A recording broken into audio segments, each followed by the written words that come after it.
Welcome back to our YouTube channel, guys. My name is Ardil, and today's video is all about the Mk7.5 Golf that we've upgraded an upgraded sound system in. If you watched the previous episode, you would have noted that the car actually came in with an upgraded sound system with some really awesome bits of equipment in it. However, customer wasn't happy with that, so that's why they're here with us to get it sounding absolutely amazing, and honestly, it does. Today's video is all about tuning and getting the car and showing you guys exactly what we've done, so let's get cracking. But before we get on to today's video, make sure you guys at home have subscribed to our YouTube channel, because we've got a massive competition live on our channel at the moment. We're giving away a brand new PlayStation 5 as well as an Audison Premium amplifier. All the details are in the description below. However, let's get on with today's video. So now the next step on getting the system sounding absolutely incredible is tuning the system. We're using a product called Bit Ten to help us and allow us to achieve the greatest possible sound. This is an electronic tune, so what we're going to be doing is myself and Steve will be tuning the vehicle, setting it all up for our customer. We've got a custom songs list from our customer, and we're actually going to be tuning the system to their as well after by ear. In terms of the electronic tune, we're actually going to be setting up microphones in the vehicle, setting it all up to create a perfect listening position. But let's head over and see exactly how Steve and I are going to do the setup.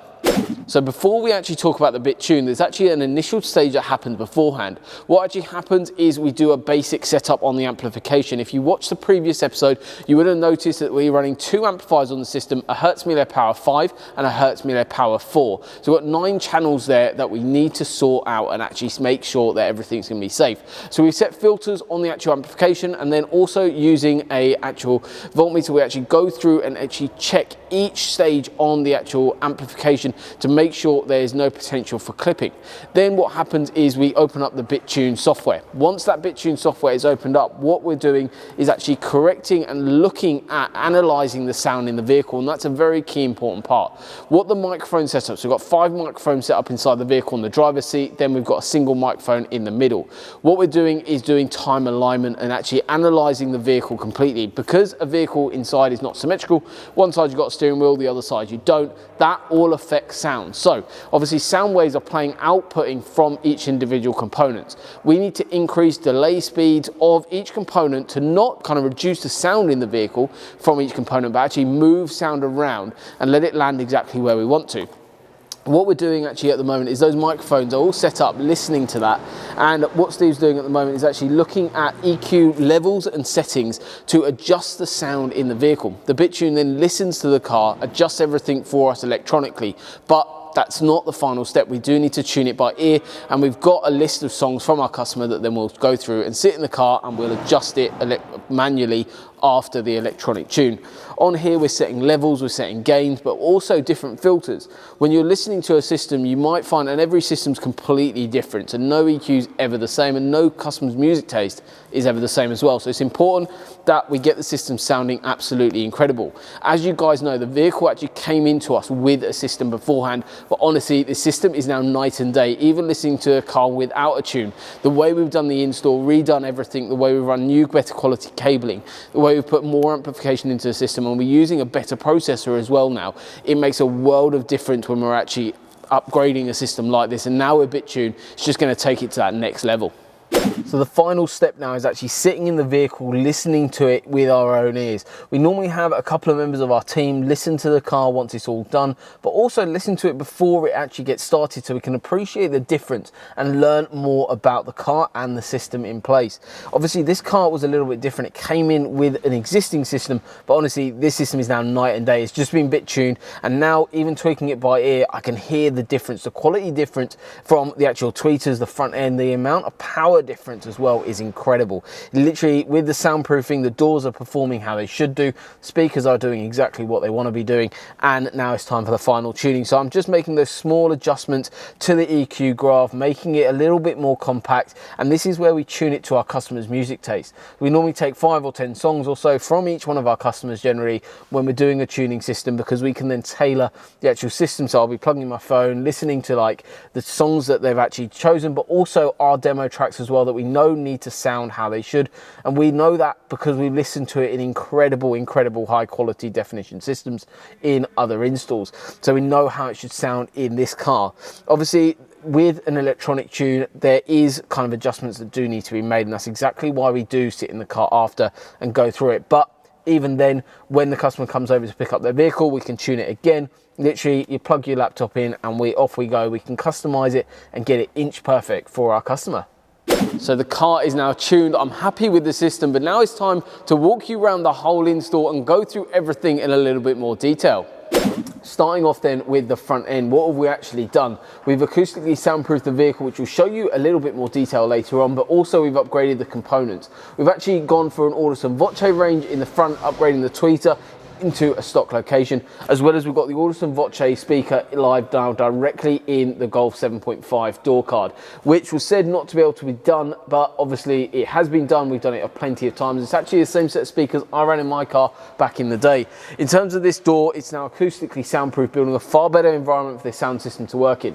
Also, the way the system's been wired now is completely different. We've got amplification change, so we're running a 5-channel amplifier and a 4-channel amplifier, and we'll walk you around that when we're actually at the back.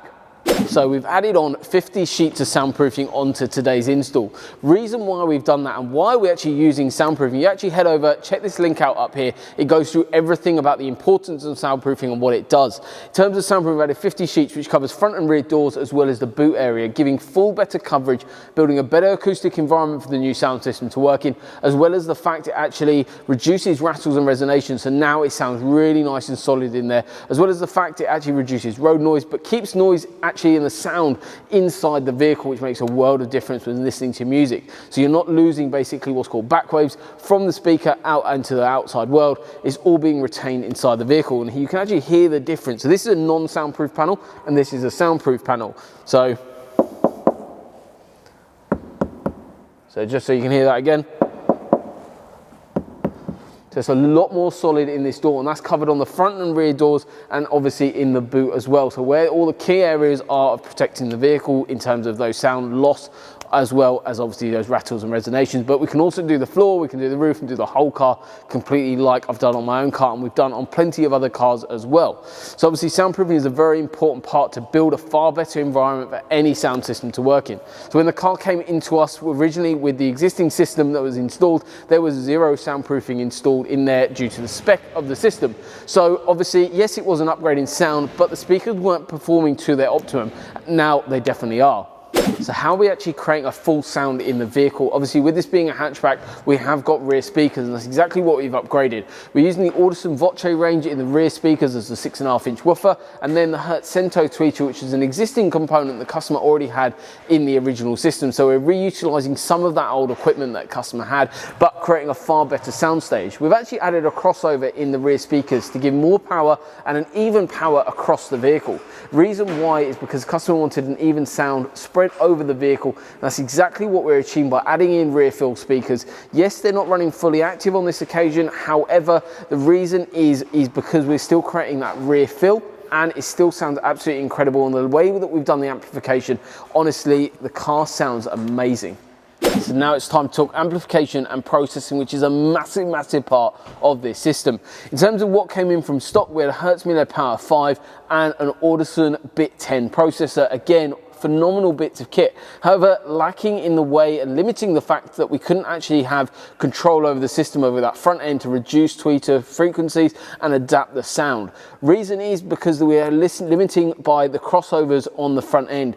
We always run, if we always can, we always run a fully active front end because we have a lot more control over the system. We can move frequencies around the car a lot cleaner.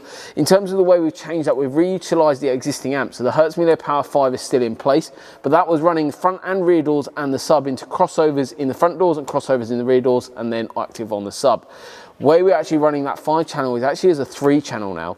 So the 3-channel amplification actually runs the front mid basses in the door and then actually runs the actual sub itself. Then we've added on a 4-channel amplifier, which is a Hertz Mille Power 4, which runs the tweeters and the rear speakers into those crossovers, creating a far more even sound across the vehicle.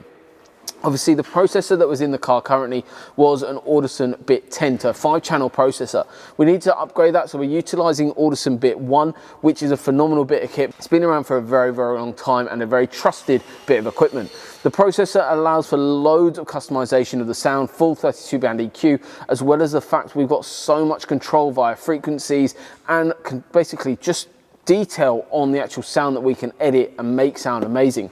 In terms of this processor, is then utilizing the existing whole system itself. So we've changed the way we've wired the system exactly because we've added on an amplification and we've also added on a different processor. So overall, it's neatly tucked away underneath the false floor. The false floor sits directly on top of here, and then the Audison sub sits right on top of the floor. We also do different designs on this car where we can actually add subs underneath and different amplification. That's where a consultation with us, we can go through everything in a load of detail. On this particular design, we wanted to utilize a similar foundation to what the customer had before, and obviously reutilize that Hertz Mille Power 5 amplifier because it is still a phenomenal piece of equipment and sounds amazing in this vehicle. So we're all wrapped up here on today's video. Hopefully you guys at home have enjoyed today's video. Also, the whole series on this vehicle. This one was slightly different because it came into us with an existing sound system, but now it sounds absolutely amazing, and another Cambridge Car Radio car hitting the UK roads that we're very proud to be a part of. Thank you very much for watching, guys. If you are new to our channel and haven't seen us before, hit that subscribe button below, and please don't forget to like, share and subscribe, and share the video with friends and family or anyone that owns one of these cars or looking for an upgrade because it might be of use to them. Thank you very much for watching. We'll see you soon.